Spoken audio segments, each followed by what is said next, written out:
Hello students, today we will start chapter 3rd Understanding Quadrilaterals. सबसे पहले quadrilateral क्या है? A polygon which have 4 sides, that is called quadrilateral. Triangle हमने पढ़ा था, number of sides 3, quadrilateral number of sides 4. अब इसमें जो सबसे पहले definition आ रही है plane curve की आ रही है हमारे पास. Paper is a model for plane surface. Plane surface लें तो ये पेपर एग्जाम्पल है आपका प्लेन सरफेस का. When you join a number of points without lifting pencil from the paper you get a plane curve. इसने क्या कहा है? Without lifting the pencil. आप पेंसिल को लिफ्ट ना करें यानी उठाएं नहीं और आप जितने भी पॉइंट्स को ज्वाइन कर रहे हैं that is we get a plane curve. Suppose यहाँ पर कुछ पॉइंट्स हैं. Without lifting the pencil I join this one. बिना उठाए पेंसिल को अगर आप ऐसे ज्वाइन कर रहे हैं तो that is a plane curve. Next आ रहा है हमारे पास पॉलीगन्स क्या होते हैं. A simple closed curve made up of only line segments is called a polygon. Simple closed curve, closed होना चाहिए. क्लोज्ड और ओपन हम पढ़ चुके हैं 6-7 पे. क्लोज्ड होना चाहिए और made up of only line segment. सिर्फ इसमें लाइन सेगमेंट्स आनी चाहिए, कर्व नहीं आना चाहिए. मतलब कर्व मीन्स राउंड शेप नहीं होनी चाहिए. तो जो लाइन सेगमेंट से बनता है क्लोज्ड होना चाहिए, दैट इज़ अ पॉलीगन. ये सब क्लोज्ड हैं और इनमें सारी क्या है? Line segment. So this is a polygon. Here these curves are not polygons. Reason, ये यहाँ से ओपन है, ये भी यहाँ से ओपन है और ये भी यहाँ से ओपन है. तो क्लोज्ड होना चाहिए with line segment, so it is called a polygon. अब हमारे पास आ रहा है क्लासिफिकेशन ऑफ पॉलीगन्स. क्लासिफिकेशन का मतलब पॉलीगन्स के जो डिफरेंट नंबर ऑफ साइड्स पे डिपेंडेंट नेम है वो. सबसे पहले आ रहा है number of sides and vertices. Vertices मतलब कॉर्नर पॉइंट, साइड्स, एजेस. तो जिसकी साइड्स 3 हैं that is called a triangle. ये हम पढ़ चुके हैं. नंबर ऑफ साइड्स 3 हैं तो we called it a triangle and this is the shape. Second things, number of sides 4 that is a quadrilateral. Number of sides कितनी हैं? 4. Number of sides 5 that is a pentagon. Number of sides 6 that is hexagon. यहाँ 6 sides हैं हमारे पास. Number of sides 7 है, उसको क्या बोलते हैं? Heptagon. Number of sides 8 octagon. Number of sides 9 नोनागन. इसमें आप काउंट करेंगे तो 9 साइड्स आएंगी. Number of sides 10 is decagon. तो ये 10 तक हमारे नेम है. उसके बाद नेक्स्ट हमारे जैसे नेम आ जाते हैं तो हम सिंपल भी बोल सकते हैं. It is a polygon with 11 sides, it is a polygon with 12 sides and so on. तो ये याद करनी है आपको टेबल. नंबर ऑफ साइड्स में है तो क्या नेम देंगे. वैसे ये जूनियर क्लासेस में आ जाता है और क्या फिगर बनेगी. अब आता है डायगनल. डायगनल क्या होते हैं हमारे पास? A diagonal is a line segment connecting two non consecutive vertices of a polygon. Non consecutive का मतलब, कंजिक्यूटिव का मतलब क्या होता है? लगातार. लगातार जैसे पी और क्यू हैं, ये कंजिक्यूटिव है. पी और आर है नॉन कंजिक्यूटिव है क्योंकि बीच में क्यू आ गया. इसी तरह पी और एस कंजिक्यूटिव है. एस और क्यू कंजिक्यूटिव नहीं है क्योंकि ये लगातार नहीं है. एस के साथ या तो आर है या पी है. तो जो नॉन कंजिक्यूटिव वर्टिसेस को मिलाते हैं that is a diagonal. Suppose मैंने पी और आर को मिलाया, इधर से क्यू और एस को मिलाया, दिस इज़ अ डायगनल. जो अपोजिट वर्टिसेस को मिलाते हैं यानी नॉन कंजिक्यूटिव. अब यहाँ से हमने नॉन कंजिक्यूटिव को मिलाना है. ए के साथ बी और ई है, इसको छोड़ दो क्योंकि ये साइड्स बनाएगा. बाकी सबको मिला दो, ए सी ए डी. इधर से बी के साथ किसको छोड़ेंगे? ए और सी को छोड़ दो, B D B E. Similar in the other points. यानी नॉन कंजिक्यूटिव पॉइंट्स को अगर हम ज्वाइन करें तो that it makes a diagonal. लगातार नहीं होने चाहिए पॉइंट्स, डिफरेंट पॉइंट पे हो तो उसको ज्वाइन करने से हम क्या बनाते हैं? डायगनल. नेक्स्ट आ रहा है हमारे पास इंटीरियर एंड एक्सटीरियर. ये भी हम पढ़ चुके हैं जूनियर क्लासेस में. इंटीरियर जो इस बाउंड्री से अंदर है, एक्सटीरियर जो इस बाउंड्री से बाहर है. तो हमारे पास 3 चीज़ें होती हैं. एक कोई भी कर्व आपके पास बना हुआ है then it divides the surface into 3 parts. First is interior, second is this point on the boundary, on the boundary, and third is exterior part. 3 part होते हैं हमारे पास, interior, exterior and on the boundary. So interior is the internal part, exterior is the outer part of that boundary. Next we have convex and concave polygons.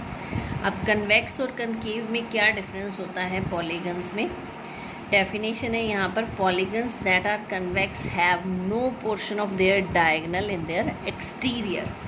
यानी यहाँ पर हम diagonal बनाएं, जैसे सपोज़ ये पॉइंट लें, इस कंसेक्यूटिव को छोड़कर बाकी मिलाएं, ये साइड ज्वाइन करें, so these all are in the interior, कोई भी एक्सटीरियर में नहीं गया। यहाँ पर आप ज्वाइन करें नॉन कंसेक्यूटिव को, these are in the interior part. So line segments joining any two different points in the interior, then we say that these are convex polygon. और concave में क्या है?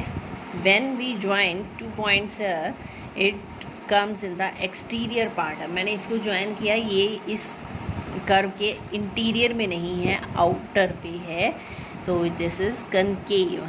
अब जैसे यहाँ पर इन दोनों को ज्वाइन करें, this is also in the exterior part, this is exterior, this is exterior. तो जब हम लाइन सेगमेंट्स को ज्वाइन करें, नॉन कंसेक्यूटिव लाइन सेगमेंट्स को ज्वाइन करें और वो इंटीरियर में आए सभी लाइंस, तो इट इज़ कन्वेक्स। और अगर वो एक्सटीरियर में जाए, एक सिंगल लाइन भी एक्सटीरियर में चली गई, तो it is concave polygon. Next आ रहा है regular and irregular polygons. Regular polygon is both equiangular and equilateral. Regular polygon का मतलब है एक ऐसी पॉलीगन जिसके सभी एंगल आपस में कैसे हैं, इक्वल, और सभी साइड्स कैसी हैं आपस में, इक्वल।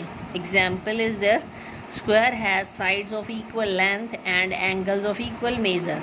जो एक स्क्वायर होती है उसकी सभी साइड्स आपस में इक्वल होती हैं। ऑल एंगल्स आर इक्वल, सभी एंगल कितने डिग्री के होते हैं, 90 डिग्री के। तो सभी एंगल इक्वल हैं, साइड्स इक्वल हैं, so it is a regular polygon. Square is a regular polygon. Now comes to the rectangle. Rectangle is equiangular but not equilateral. Rectangle equiangular तो है, each and every angle is equal to 90 degree, but it is not equilateral, all sides are not equal, क्योंकि rectangle में क्या होता है हमारे पास, opposite sides are equal। तो this is not equilateral, this is not a regular polygon, this is a regular polygon। is an equilateral triangle a regular polygon? जो equilateral triangle है, equilateral क्या होती है, all sides are equal and each angle is equal to 60 degree, जिसकी सारी sides तो equal होती हैं और सभी एंगल भी इक्वल होते हैं, that is 60। So it is also a regular polygon. ये आई हमारे पास 90 डिग्री का सिंबल है, ये हमारे पास परपेंडिकुलर 90 डिग्री का एंगल है, तो ये कैसी ट्रायंगल है हमारे पास, राइट एंगल ट्रायंगल। यहाँ पर this is also not a regular polygon, ये this is irregular. Why? Because this is 90 और इन दोनों का सम 90 आएगा, यानी ये 90 से कम होंगे। Angles are not equal, sides are also not equal, so this is not a regular. Simple सी डेफिनेशन है, रेगुलर के लिए दोनों चीज़ें इक्वल होनी चाहिए, all angles are equal and all sides are equal. एक भी चीज़ दोनों में से नहीं है तो वो इरेगुलर हो जाएगी। ये है, ये नहीं है तो भी इरेगुलर, ये है और ये नहीं है तब भी इरेगुलर, और दोनों नहीं है तब भी इरेगुलर। तो रेगुलर के लिए क्या होना चाहिए, दोनों पॉइंट्स, दोनों all angles are equal and all sides are equal. एक चीज़ का और ध्यान देना, आपको एक्सरसाइज में दिया हुआ होगा, it is a regular polygon. तो रेगुलर का मतलब क्या है कि इसके सभी साइड्स भी इक्वल हैं और सभी एंगल्स भी इक्वल हैं, ठीक है। अब आ रहा है नेक्स्ट हमारे पास angle sum property. Angle sum property ये हम पहले भी पढ़ चुके हैं। The sum of measures of the 3 angles of a triangle is 180 degree. अब जो ट्रायंगल है उसके तीनों एंगल का सम कितना होता है, 180, चाहे वो किसी भी टाइप की ट्रायंगल है, इक्विलेटरल, स्केलेन, आइसोसेलेस या फिर राइट एंगल ट्रायंगल, इसके एंगल्स का सम होता है 180। अब हम आते हैं क्वाड्रिलेटरल। क्वाड्रिलेटरल में हमारे पास 2 ट्रायंगल बनते हैं, कोई भी क्वाड्रिलेटरल है उसका एक डायगोनल ज्वाइन करें, सो दिस बिकम्स 2 ट्रायंगल्स, इसका सम 180, इसका सम भी 180, तो क्वाड्रिलेटरल के ऑल एंगल्स का सम कितना हो जाएगा 180 + 180 दैट इज़ 360 डिग्री। तो sum of angles of a quadrilateral is 360 degree.